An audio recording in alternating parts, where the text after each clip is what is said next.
Level 0. The day looks calm, clouds drift. The air feels heavy, but ordinary. Nothing seems wrong. But above you, invisible rivers of wind sheer slide past each other. One layer pushes north, another south. Moist Gulf air pools at the surface. A jet stream rips overhead. The atmosphere is restless. You can't see it, but you can feel it. Meteorologists measure it with CAPE, convective available potential energy. 1,000 joules per kilogram means thunderstorms. 4,000 means explosions. On the ground, life continues. You walk the dog. You mow the lawn. The forecast just says, chance of storms. But on the Storm Prediction Center map, colors shift from yellow to orange to red. Probabilities of tornadoes. Quiet signals of danger most people never notice. This is level 0. No funnel, no sirens, just the stillness before. Weather balloons launched twice a day give the first warning signs. They record humidity, temperature, and wind miles above your head long before radar ever sees rotation. Level 1. The radar lights up. Spotters call it in. A funnel reaches down. It twists. It touches Earth. A tornado has formed, but it finds nothing. No barns, no trees, no houses, just empty fields. It spins in silence. Dust swirls. The funnel lifts. Minutes later, it's gone. On the ground, no scars, no broken fences, no uprooted trees, no debris. Meteorologists face a problem. How do you classify destruction when there isn't any? The answer, you don't. It becomes EFU. Unknown, a ghost storm. Real on radar, invisible in memory. Locals dismiss it as rumor. Somebody thought they saw one, but the atmosphere has proven itself. It can do this, and next time, it might not miss. Doppler radar can measure winds inside these ghosts. Some EFUs show speeds strong enough for EF2 damage. Towns avoided disaster only because nothing stood in the way. Level 2. This one leaves marks. Shingles scatter across lawns. A grill rolls down the street. A garden chair lands 3 blocks away. EF0. Winds of 65 to 85 miles per hour. Highway speed, but spinning, twisting, shredding. Signs bend, small branches snap, sheds tip. It's minor, but unmistakable. This was a tornado. Most last under a minute, but they remind you the sky isn't harmless. Every EF5 begins here. Every monster begins as a whisper. People laugh it off, call it nothing more than a strong storm. But the first scar has been drawn. EF0s make up over half of all tornadoes in the US. Injuries still happen. Most from flying glass and debris hitting people who stepped outside too soon. Level 3. Now the winds strengthen. 86 to 110 miles per hour. Moderate damage on paper, but standing in it feels anything but moderate.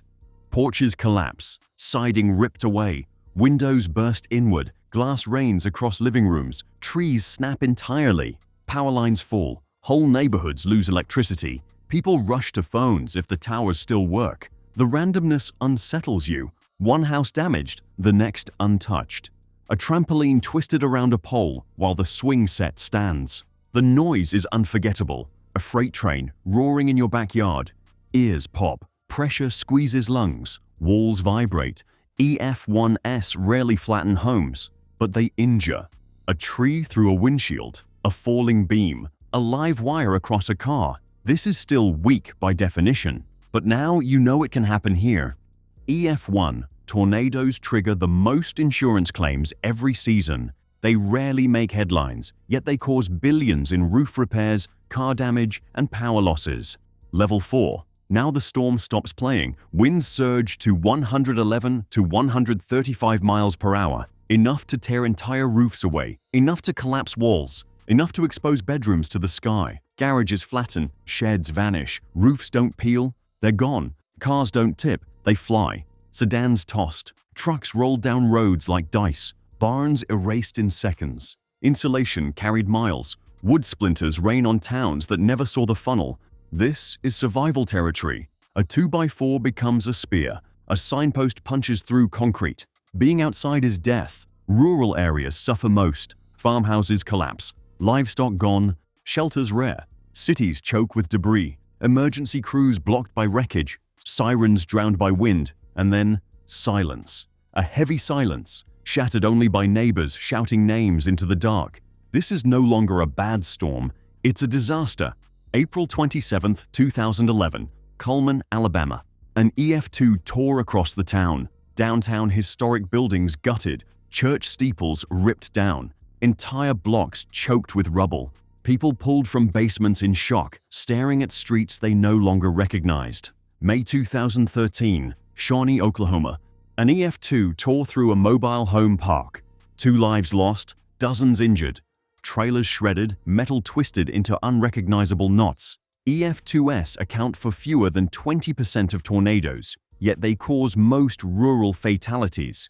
Because out here, shelters are scarce. Houses are fragile, and the destroyer shows no mercy. Going underground reduces death risk by more than 80% at this level. At EF2, survival isn't luck, it's preparation. Level 5. Now the storm doesn't just destroy houses, it removes them. Winds climb to 136 to 165 miles per hour. Foundations left bare, kitchens gone. Bathrooms exposed, toilets bolted to fragments of tile in the open air. Furniture hurled blocks away, refrigerators lodged in trees, entire homes reduced to splinters. Trees don't snap, they uproot, roots rip from soil, fields gouged with cavities, cell towers twist, power poles fold, even concrete walls collapse, vehicles vanish, school buses rolled, semis overturned, livestock swept away. Outside there is no safe place. A plank of wood flies like a bullet. Cars rain from the sky. The only safety lies underground. Even then, survivors describe the ground trembling, walls shuddering, ears squeezed by pressure, lungs aching for air. Inside storm shelters, people pray. When roofs tear off, it isn't loud, it's instant. One moment ceiling, the next, sky. Roads impassable. Emergency crews grounded. Helicopters scan wreckage because vehicles can't reach. The National Guard arrives. FEMA sets up camps. Recovery isn't weeks, it's years. Some families never rebuild, some never return. This is the eraser. Whole neighborhoods wiped from the map. Moore, Oklahoma, May 20th, 2013. An EF3 ripped through town just 2 days before the infamous EF5 struck. Schools damaged, dozens of homes shredded, families displaced before the next monster arrived. Parkersburg, Iowa, May 25th, 2008. An EF3 sliced through neighborhoods, killing 9, hundreds of homes leveled. The storm left behind nothing but bare slabs and broken foundations. EF3s make up about 6% of tornadoes, but are often the deadliest in outbreaks. Their widths, often half a mile, allow them to erase entire towns in less than 10 minutes. At this level, the tornado doesn't just take homes, it takes history. Entire blocks of memories, erased from the land and the map in one pass of the funnel. Level 6. The sky lowers, the wind deepens. This is no longer weather. It's violence. Winds scream past 166 miles per hour. They climb toward 200. The scale calls it EF4. Survivors call it the monster. Multi-story homes obliterate. Not sections, not wings, everything. Brick buildings collapse into dust. Concrete walls fracture. Steel beams bend like straws. Cars become weapons, thrown like cannonballs. A sedan hurled through a house. A truck carried blocks away. Debris cuts like blades. Shingles slice skin. Metal sheets sever trees. Wooden planks spear walls. Trees stripped bare, bark blasted off. Trunks left raw, polished, scarred, as if sandblasted by the sky itself. Soil ripped from the ground. Furrows carved. Earth gouged in jagged trenches. The land itself carries scars. Hospitals collapse. Schools vanish. Churches reduced to splinters. Landmarks erased in seconds. Basements offer no promises. People buried beneath rubble. Rescuers digging with hands. Listening for muffled voices. The noise defies description. Not one freight train. Dozens. Layered, overlapping. Screaming through walls and earth. When it ends, silence isn't peace. It's shock. The quiet of a place that no longer exists. EF4s make up about 1% of tornadoes, yet cause nearly 20% of deaths. Communities that endure them often rewrite building codes, deeper anchors, safe rooms in schools, reinforced storm shelters. Level 7. Then the scale ends. The numbers stop, but the wind doesn't. EF5. Winds exceeding 200 miles per hour. some estimated near 300, beyond measure. These storms do not damage, they erase. Neighborhoods stripped to slabs, houses vaporized, roads scoured bare, asphalt peeled like paper, steel beams twisted, pylons uprooted, bridges scarred, trains shifted off tracks, locomotives dragged, factories shredded into fields of twisted metal.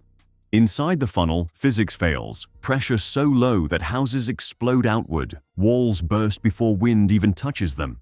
Grass stripped from lawns, soil peeled back, trees erased entirely, forests leveled flat, not broken, gone. These monsters grow wider than towns, half a mile, sometimes more.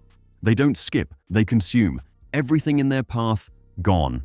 The aftermath looks like nothing. Blocks that once held houses become bare slabs, empty squares of concrete, repeating endlessly, as if a giant hand swept the town clean. Survivors crawl from shelters into silence. Not relief, not survival, just disbelief. Nothing recognizable remains. Since 1950, fewer than 70 EF5 tornadoes have been confirmed in the US. The Joplin EF5 of 2011 killed 158 and injured over 1,000. Each EF5 becomes a case study, shaping forecasting, warning systems, and emergency policy for decades. Level 8. Most tornadoes last minutes. Touchdown, rip through, vanish, but some refuse to end. Long-track tornadoes. The rare giants that carve paths for hours. Imagine 60 minutes of destruction. Not one block, dozens of towns. Mile after mile erased, roofs ripped, fields scoured, cars flipped, then flipped again, then again. The 1925 tri-state tornado holds the record. 219 miles on the ground. Missouri, Illinois, Indiana. Nearly 700 dead, thousands injured. Whole towns flattened before telephones could send warnings. A normal tornado is an event. A long-track tornado is a siege. The sound never stops. The wind never releases. The destruction never pauses. By the time it lifts, counties are gone, maps redrawn, entire communities erased from memory. Modern Doppler radar has changed survival odds.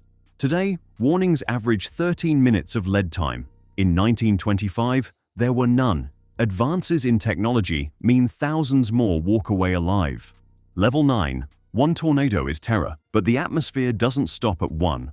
Multiple supercells fire across states. Each one drops funnels. EF2S, EF3S, even EF5s. A region becomes a battlefield. Sirens wail again and again. Families in shelters emerge, only to hear the next warning. Hours stretch into nightmares. The 2011 super outbreak remains infamous. 360 tornadoes in 3 days. 21 states struck, dozens violent. Alabama shredded block by block. Response systems collapse under weight. Hospitals overflow. Power grids fail. Emergency crews exhausted, unable to cover ground.